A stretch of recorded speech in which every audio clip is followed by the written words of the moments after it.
Dieu qui vous a fait sortir de votre moment de chaos est sur le... Dis-nous, pasteur.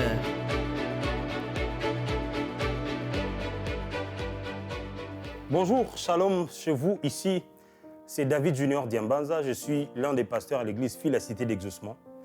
Et je suis très heureux de vous présenter ce numéro de Dis-nous, pasteur. Alors, comme je l'ai fait depuis tous ces jours passés, je vous dis, pour l'amour du Congo, je ne me tairai point. Pour l'amour de la RDC, je ne prendrai point de repos jusqu'à ce que son salut paraisse comme l'aurore et sa délivrance brille comme un flambeau. Tel est le thème de notre message depuis tous ces jours. Aujourd'hui, ça va être le 4e jour, si j'ai bonne mémoire. Et donc, par la grâce de Dieu, nous sommes en train de parler de l'amour de la patrie. Pourquoi l'amour de la patrie? Pourquoi en cette saison? Parce que nous sommes en train de traverser une saison aussi différente, particulière et sensible, où notre pays traverse beaucoup de difficultés. Je pense qu'au lieu de pointer du doigt à telle ou à telle autre personne ou telle autre entité, il est toujours bien de nous rendre compte en nous-mêmes d'abord si tout ce que nous faisons ou tout ce que nous nous préparons à faire soit vraiment des choses qui nous aident à mieux exprimer notre amour pour la patrie et à mieux faire évoluer les choses. Sinon, c'est toujours une bonne occasion pour nous de pouvoir nous rattraper. Mais bien entendu, cela se fera à la lumière de la parole de Dieu sans être complètement dans une forme d'argumentation politique qui changerait carrément les buts de ce que nous sommes en train de faire. Donc, à nos Bibles, Ésaïe chapitre 62, le seul verset premier, dit ceci. « Pour l'amour de Sion, je ne me tairai point. Pour l'amour de Jérusalem, je ne prendrai point de repos, jusqu'à ce que son salut paraisse, comme l'aurore et sa délivrance comme un flambeau qui s'allume. » Ça, c'est le verset, le passage de base, le verset de base qui nous permet de parler de l'amour de notre nation. J'ai pris le temps, dès la première séance, d'expliquer, de parler un peu d'Ésaïe et de contexte dans lesquels il a prophétisé en ces termes. Je n'ai pas le temps de rentrer sur tout ça. Vous pourrez revoir les autres numéros précédents pour avoir une grande idée sur ce que nous sommes en train de développer. Alors aujourd'hui, puisque hier nous avons commencé à parler des actions que nous devrons poser pour justement manifester notre amour pour le pays, j'étais en train de parler de la première action qui est donc le fait de valoriser les points positifs. C'est de ça que nous avons parlé hier. J'ai pris le temps de nous mettre en contexte, de nous encourager à mettre en avant les éléments de notre culture. Pourquoi pas valoriser notre musique au lieu de chaque fois chercher les endroits où ça ne marche pas, ou ceux qui ne font pas bien les choses. Valoriser notre langue, par exemple, le lingala, que j'aime beaucoup, que d'ailleurs beaucoup aiment, en dehors de nous-mêmes Congolais. Et valoriser notre sol, notre climat. On a beaucoup d'avantages, je peux vous assurer. Je ne sais pas pour les autres, mais même notre sol nous le rappelle. Le Congo, on trouve des arbres poussés sur un mur. Vous imaginez? C'est-à-dire que sur un mur, on voit un papayer en train de pousser. Ça, c'est le Congo. Je parlais avec un officier supérieur de notre armée qui vit du côté de Haut-Ouélé, là-bas, en train de gérer les choses là-bas. Il m'a dit, pasteur, ce qui est étonnant pour notre pays, c'est que tu es au Congo, tu vois la verdure, les arbres, les cours d'eau. Dès que tu traverses, je crois, au Soudan, le pays qui est voisin, de l'autre côté là-bas, direct, tu entres dans un sol qui ressemble un peu à un endroit assez désertique. C'est-à-dire que tu viens à peine d'être au Congo, tu as vu comment il y a la verdure, il y a la vie, tout ça là. Dès que tu vas de l'autre côté, tu sens que ça commence à devenir désertique. Ouf, Dieu, tu nous as bénis à ce point. Alors je voudrais vraiment que quelqu'un trouve l'occasion d'aimer le pays et de valoriser les choses qui font notre fierté. Et par ricochet, cacher, étouffer nos points faibles. Je voudrais emprunter la phrase de Nouzé qui disait ne jamais trahir le Congo. Je vois le Congolais utiliser cela, mais vraiment pour des choses, juste pour de la blague, quoi. Je vois sur les réseaux sociaux quand un Congolais fait un truc en lingala et que ça fait un buzz. Alors, les gens qui ne parlent pas lingala, tout de suite, ils posent des questions dans le commentaire. Mais tel mot, qu'est-ce que ça veut dire? Tel autre mot, qu'est-ce que ça veut dire? Est-ce que vous qui parlez lingala, vous pouvez nous expliquer? Et je vois le Congolais qui s'aventure à dire, ils écrivent une phrase. Ne jamais trahir le Congo. Ça veut dire que, surtout si la chose qui a été dite en lingala n'est pas une bonne chose. En tout cas, rassurez-vous, ils vont se donner le code et personne ne donnera l'explication. Jusqu'à ce qu'il y aura un mouchard, bien entendu, qui ne marche pas. Ça fait rire, mais en même temps, ça fait réfléchir. Et si on devenait intentionnel comme ça, pour des vraies choses qui touchent à notre identité, ça veut dire que tu sais que quand il s'agit du Congo et que ça, ce n'est pas un truc à mettre en avant ou à publier qui serait en train de nous ridiculiser ou de ternir notre image, ben, est-ce que chacun de nous peut être en mesure de commencer à étouffer, à cacher des choses qui ne devraient pas être vues au grand jour? Imaginez que vous recevez une vidéo, un audio, quelque chose de compromettant qui salirait l'image de la nation. Parlant de l'image de la nation, ça peut être une personnalité qui joue un rôle important en ce moment précis. Si vous décidez de ne pas transférer ce message, vous protégez d'une manière ou d'une autre l'image de notre pays.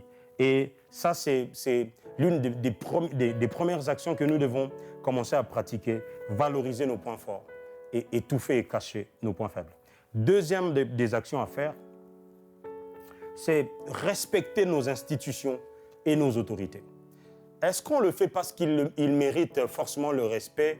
Je dirais oui, mais surtout parce que cela est recommandé dans la parole de Dieu. Et le respect dont je parle ici, ce n'est pas le genre de respect que l'on a par crainte d'être puni. Vous voyez?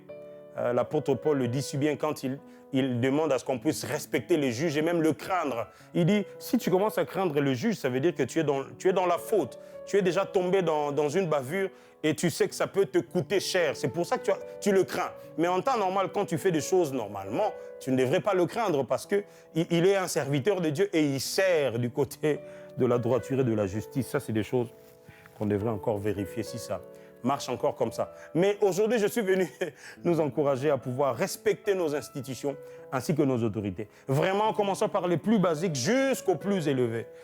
Juste un exemple. Un roulage vous demande de vous arrêter. C'est son travail. La première pensée qui vous vient à l'esprit, c'est laquelle? Un roulage qui vous fait signe de la main, arrêtez-vous, garez à côté, je viens. Quel est le réflexe qui vient? Vous regardez, est-ce que je peux m'enfuir? Est-ce que je peux l'éviter? Est-ce que... OK. Et vous savez quoi? Quand vous faites ça, il y a vos enfants derrière, il y a votre femme à côté, il y a des gens qui vous prennent pour modèle. Je vais faire une confession pour que vous sachiez que même moi qui vous parle, je ne suis pas épargné. Ce n'est pas comme si j'ai déjà réussi à tout arranger dans ma vie. Alors, je suis venu vous parler de haut, comme quelqu'un qui a déjà résolu tous ses soucis. Ça fait pas une semaine, c'était de nuit, on revenait d'un deuil. Très tard la nuit, on revenait avec quelques amis dans la voiture et c'est moi qui étais au volant. Il y avait ma femme à côté, les amis derrière. Alors on arrive à un endroit, il y a beaucoup de trous. La route est séparée en deux avec une bordure bien entendu au milieu. Mais il se faisait tard, vous voyez, l'autre côté, il n'y a pas de véhicule. Nous, on est derrière deux, trois remorques qui se suivaient, je crois que c'était deux. Et derrière nous, il y a plusieurs véhicules de militaires qui arrivent, on ne sait pas pour quelle raison. Alors, l'endroit où on arrive, il y a beaucoup de trous. On ne sait pas accélérer pour dépasser toutes ces remorques qui nous précèdent. Alors, moi qui étais au volant, c'était pendant le moment où j'ai déjà commencé à prêcher sur l'amour du Congo. Alors, je fais l'erreur de ma vie. Je prends l'autre sens et je file très rapidement pour dépasser toutes les deux remorques afin de rentrer devant eux. Et puis, je me disais que derrière, sûrement, les militaires qui sont derrière nous, s'ils me voient prendre ces sens contraires, ben, ils peuvent tomber sur moi et puis voilà, je peux finir ma nuit quelque part. Et vous savez quoi? Dès que j'ai fait ça, et ma femme et les amis qui étaient derrière, ils ont dit « Oh, pasteur, mais c'est toi qui nous prêches là-bas à respecter les institutions, à respecter les autorités. » J'ai dit « Oh, j'étais mal. » Je peux vous assurer que je me suis senti coupable. Il fallait que j'en parle pour que ça sorte de mon cœur. Imaginez, nous sommes tous en train de nous battre contre ces genres d'antivaleurs qui ont déjà pris place. Pourtant, allez, c'est la nuit. Il n'y a pas de véhicule dans l'autre sens. Je peux rouler vite, je les dépasse juste pour gagner du temps. Non. Pour l'amour du Congo, tu dois rester dans la norme, respecter les autorités, même comme je l'ai dit tout à l'heure, des plus petites jusqu'aux plus élevées. Il m'arrive d'aller dans d'autres pays, que ce soit nos pays voisins ou ailleurs. Quand un agent de circulation routière demande à un chauffeur de s'arrêter, il n'a pas besoin d'aller toucher à sa portière. Il parle. Il parle même pas, il fait signe de la main. Le gars va s'arrêter, il va descendre de la voiture, il ramène lui-même tout ce dont l'agent a besoin. Permis de conduire, papier de véhicule, etc. Il ramène vers l'agent. Est-ce qu'on peut redorer l'image de notre nation en reprenant ces toutes petites habitudes, toutes ces bonnes habitudes que nous avons perdues au fil des années? Quelqu'un dit non, mais toi tu parles, pasteur, tu ne sais pas que ces gens-là, ils inventent des infractions. Quand ils t'arrêtent comme ça, c'est pour te coller une infraction que tu n'as pas faite. Je suis conscient, je vis ici, je sais comment ça fonctionne. Mais si nous, de notre côté, on commence à bien faire les choses, à respecter ce qu'il faut respecter, je suis sûr que de plus en plus qui seront en train de commettre ces genres des infractions montées de toutes pièces, ils vont se rendre compte qu'ils sont en train de faire la mauvaise chose. Et plus nous, on sera dans la norme, de moins en moins, ils se sentiront à l'aise. Parce qu'imagine que tu n'as rien fait, mais on te demande de t'arrêter et tu fuis. C'est toi qui tombes maintenant dans la faute. Vous avez vu ça? Et je pense que pour l'amour du Congo, nous devons commencer à changer ces choses. Sinon, j'imagine nos enfants. À quoi ils ressembleront? Dans 10 ans, dans 20 ans, quand ce sera le tour de nos enfants de prendre le relais, les rênes, et qui commencent à vivre dans ce pays. Si nous, aujourd'hui en 2025, on ne sait pas donner cette image de respect et de valeur aux autorités, aux institutions, alors ça va juste être compliqué. Les agents de l'État qui viennent, je ne sais pas moi, pour un recensement à la maison ou pour une autre information, ou que vous rencontrez en cours de route en train de faire des contrôles, etc. Les policiers ou que sais-je encore. Et si on commençait à les respecter en étant conscient que le respect et la valeur que l'on accorde aux institutions est une forme de patriotisme en faveur de notre nation. Aussi, voilà, être prêt à accomplir nos devoirs, payer nos impôts, nos taxes, je connais nos factures, vraiment dans les conditions les plus normales, quoi. Je connais des endroits où la personne qui habite ici, non, lui, il ne paye pas la SNEL, lui, il ne paye pas l'eau. Pourquoi? Parce qu'il est tel, il a été tel, son père était tel. Ça veut dire qu'il y a des gens qui, de génération en génération, je ne sais pas, peut-être que c'est officiel, mais je suis sûr que d'autres abusent simplement à cause de leur position. Surtout des gens qui louent dans la maison des autres et qu'ils occupent une certaine fonction en cette période-là. Je donne un exemple. Quelqu'un est promu ministre pendant 3 ans, 5 ans. Qui va entrer chez lui pour déposer facture ou retirer ou vérifier les factures payées? Donc, il peut faire 5 ans sans payer. Ça ne devait pas être fait parce qu'il y a quelqu'un qui vous suit derrière. Ça devait être fait par amour, par conscience patriotique. C'est toute petite chose qui, quelquefois, nous pose problème. Alors, troisième action à faire afin d'exprimer notre amour ou de cultiver, c'est celle-ci.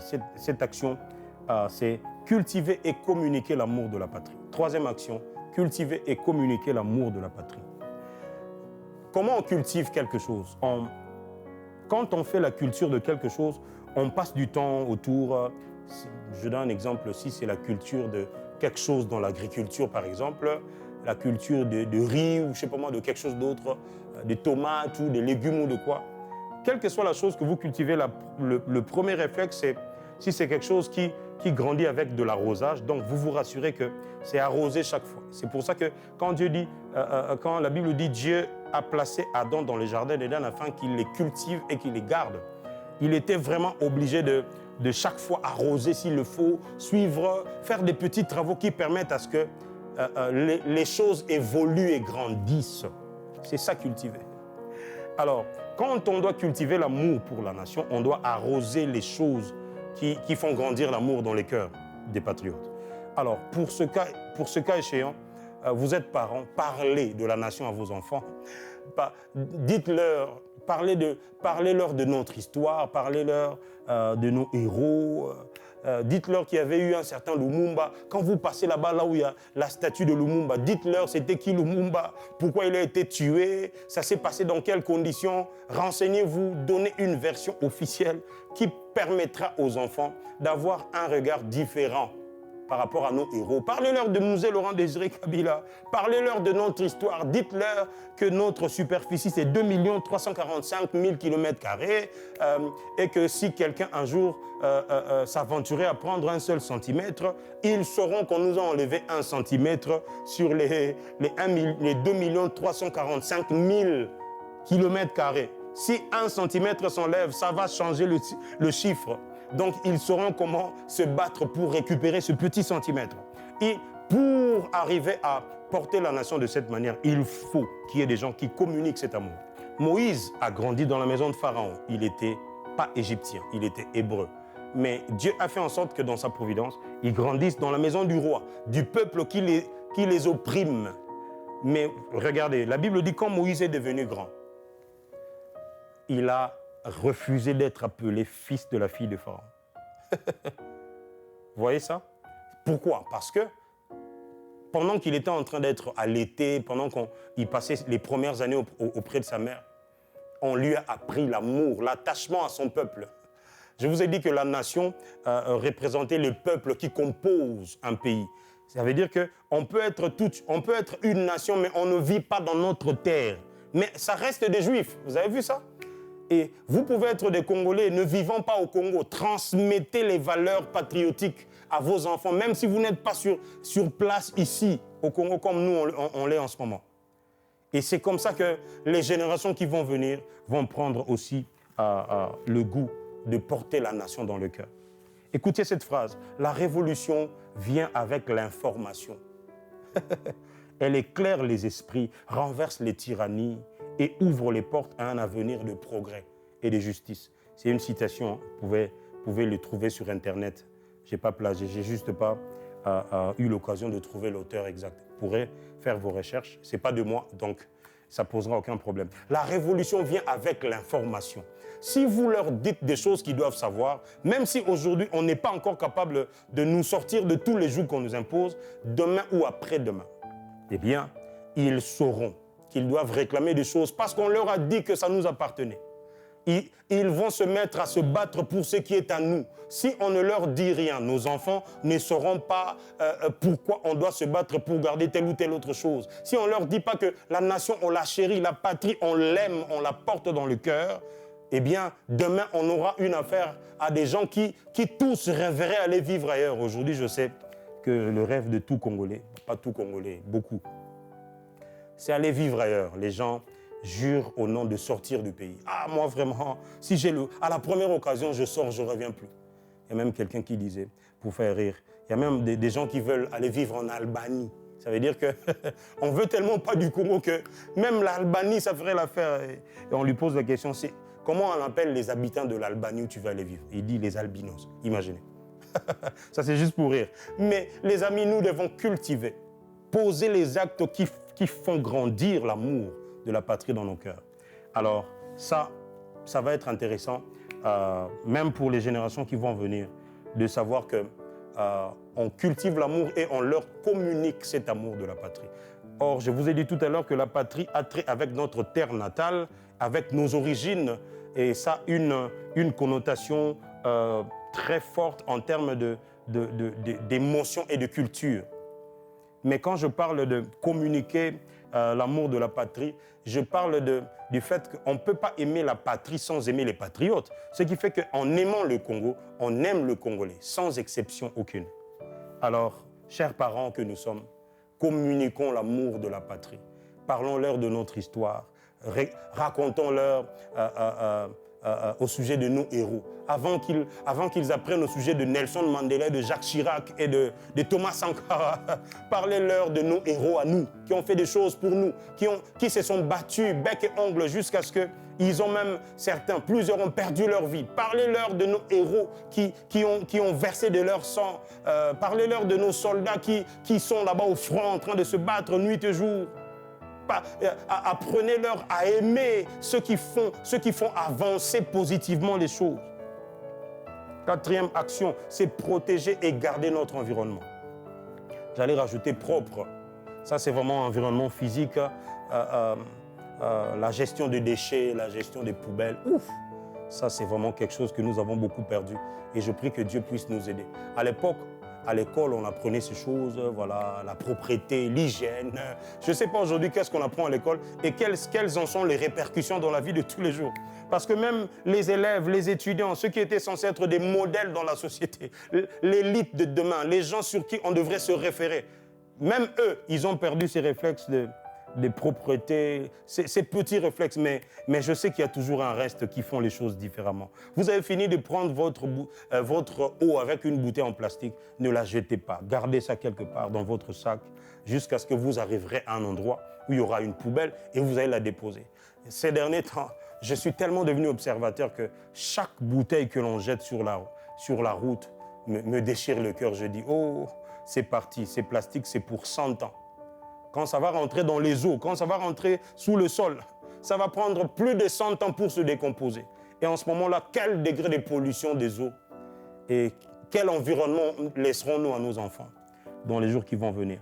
Protéger, garder notre environnement. L'environnement n'est pas que physique, il est aussi professionnel, il est aussi, vous voyez de quoi je parle, vous qui travaillez à des endroits stratégiques, que ce soit directement pour le pays ou pour des individus, pour des sociétés privées, etc. Mais gardez votre environnement, protégez-le. Quand vous avez des gens bien autour de vous, travaillez pour que vous soyez soudés et que rien ne vienne briser votre unité. La cinquième des actions, la toute dernière, avant de parler des expressions de l'amour du pays, c'est celle de bénir notre patrie. Oh oui, bénir notre patrie. Nous sommes en train de traverser tellement de moments difficiles. Nous avons tellement été déçus par des gens, que ce soit de dirigeants ou des simples patriotes, compatriotes simplement, qu'on en est arrivé à un niveau où on se dit qu'on vende seulement ce pays et que l'on partage de l'argent et que chacun prenne sa part. Après, chacun ira dans la direction où il veut. Ce pays, j'ai déjà entendu cette phrase qu'on dit en lingala. Mboko est bon à souter. Je ne sais pas comment on dit ça en français. Ah là là, ce pays, plus rien ne va encore changer. Les choses ne vont plus changer. Ce n'est plus possible. Au niveau où on en est arrivé maintenant, là, je ne crois plus que ce soit encore possible que les choses changent. Eh bien, n'oubliez pas, je parle à ceux qui sont en alliance avec le Dieu du ciel et qui savent que la vie et la mort sont au pouvoir de la langue. Je parle à ceux qui sont conscients de leur position en Christ et que, étant enfants de Dieu, créés à l'image et à la ressemblance de Dieu, ils peuvent parler et que ce qu'ils disent arrive. Souvenez-vous, Dieu était en train de parler à Ézéchiel en lui disant « Fils de l'homme, crois-tu que ces ossements peuvent-ils encore revivre ?» Et Ézéchiel disait « Oui, Seigneur, tu sais toutes choses. C'est toi qui le sais. » Est-ce que tu sais qu'aujourd'hui, si Dieu devrait bénir notre nation, il passera par ta bouche? Est-ce que tu sais que les paroles que tu sors tout le jour de ta bouche peuvent être vraiment d'un grand impact et qu'une fois, à chaque fois que c'est lancé dans... Imaginez que de 80 millions ou presque de 100 millions que nous sommes, la majorité soit en train de parler mal du pays. Et vous pensez que par quel miracle les choses vont aller mieux? Si nous ne savons pas bénir le pays, le verbe bénir veut simplement dire du bien, de par son étymologie latine, bénir, bénédictaire, et qui veut simplement dire du bien en souhaitant que ça arrive. Si ceux qui n'ont pas Dieu ne savent pas la valeur de la parole, eh bien vous qui avez Dieu, nous qui avons Dieu, nous savons que nous fonctionnons comme notre Créateur. Il se sert de la parole pour faire venir à l'existence les choses qui n'existent pas. Et si, là où tout marchait mal, là où on se sentait obligé de prononcer les paroles négatives, on se décidait juste à faire l'inverse. Dire du bien, bénir le Congo. Même si vous êtes en route et que vous êtes vous êtes énervé par un motard qui vous passe en désordre à gauche, à droite, et je sais qu'il lance toujours une phrase qui va vous énerver. Vous êtes sur le point de lancer quelque chose, ou quand vous serez dans votre maison et que voilà, il y a coupure intempestive de courant, il y a des jours où ça fonctionne comme un jeu des lumières. Ça vient 2 minutes, ça part, ça revient 3 minutes, ça repart 5 minutes. Même quand ça fera ça. Un monsieur pourri qui, à chaque fois que le courant partait, il disait « Ah, ces singes, ils ont encore coupé le courant !» Et un jour, ils étaient avec son enfant, ils ne savaient pas que l'enfant écoutait. Un petit enfant de 2-3 ans. Et puis ils étaient dans un endroit avec les amis et tout. Et puis paf, le courant part. Et puis il y a l'enfant qui demande à papa, haute voix, « Papa, les singes ont encore coupé le courant ?» Pour l'amour du Congo. Est-ce qu'on peut changer ce langage? Ça veut dire que je suis vraiment sur le point de dire quelque chose. Ah! Non, ça n'encourage pas. Je suis conscient. Les amis, je vis ici, je sais comment ça se passe. Mais si nous ne changeons pas ça, si nous qui nous appelons Église, corps de Christ, colonne de la vérité sur la terre, si nous ne savons pas dire du bien de notre nation, si nous ne savons pas souhaiter du bien pour que cela arrive de cette manière, je me demande qui va le faire. Nos voisins, non. Nos alliés, d'ailleurs, on n'en a même presque plus. Est-ce que vous savez que la vie et la mort sont au pouvoir de la langue et que cette langue-là, c'est vous qui la détenez, vous qui êtes enfant de Dieu, c'est vous qui avez le pouvoir de dire du bien. Même quand vous serez devant des situations qui vous imposeraient de dire le contraire, souvenez-vous, pour l'amour du Congo, dites du bien, bénissez la nation, souhaitez du bien, parlez en bien, parlez positivement et soyez optimistes, croyez encore, parlez en... La foi parle. Si vous croyez que les choses doivent changer, vous devez le dire. La femme qui était venue auprès de Jésus en lui demandant la guérison de sa fille, Jésus lui dit, il n'est pas bon de donner du pain qui était réservé aux enfants, aux petits chiens. Elle dit, oui, c'est vrai, mais les petits chiens profitent des miettes qui tombent de la table des enfants, les miettes de pain. Jésus dit, ouf, ce genre de foi, même en Israël, je n'ai pas vu. Et vous savez quoi? Jésus a accompli ce miracle en sa faveur. Moi, j'ai une question pour vous. Est-ce que votre foi, parce qu'en même temps, nous sommes les premiers à prier, parce que là, les choses vont un peu de plus en plus mal. On prie tous les jours, Seigneur, aide-nous, souviens-toi de l'Est de notre pays, Seigneur, interviens. Mais on ne peut pas être en train de demander la miséricorde de Dieu et être les mêmes personnes qui disent du mal. Qu'est-ce que tu publies souvent? Quels sont les genres d'informations que tu prends plaisir à relayer sans même vérifier les sources si elles sont fiables ou pas? Ça, ce n'est pas une expression de l'amour. Si tu aimes ta femme, même si elle a commis des délits graves, femme, bon, aujourd'hui, femme, c'est trop facile, on peut la virer, on peut la répudier quand cela nous chante. Si c'est ton père, si c'est ton père, c'est lui pour qui tu as beaucoup de l'estime, il commet une erreur. La première des choses que tu fais, c'est publier son erreur? Non. Tu n'écris pas sur ton statut les erreurs de ton père, qui travaille au gouvernement, qui a une fonction stratégique. Tu ne publies pas ses erreurs. Pourquoi tu le fais pour la nation? Pourquoi tu le fais quand ce n'est pas quelqu'un de ton cercle privé ou rapproché?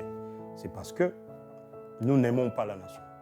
Alors, s'il vous plaît, commençons à bénir, parlons du bien, écrivons du bien. Ça va vous choquer. Je vais le dire peut-être les émissions qui vont venir. Je faisais des recherches au sujet de qui ont écrit sur le Congo. Je suis tombé sur plus de 200 éléments. Livres, bouquins, articles, pamphlets, tout ce que vous voulez. Discours, etc., vidéos. Je peux vous assurer que parmi les gens qui ont écrit sur le Congo, ou les experts qui étudient vraiment les choses du Congo, parmi les 200 éléments que j'ai vus, il y a moins de 10 Congolais.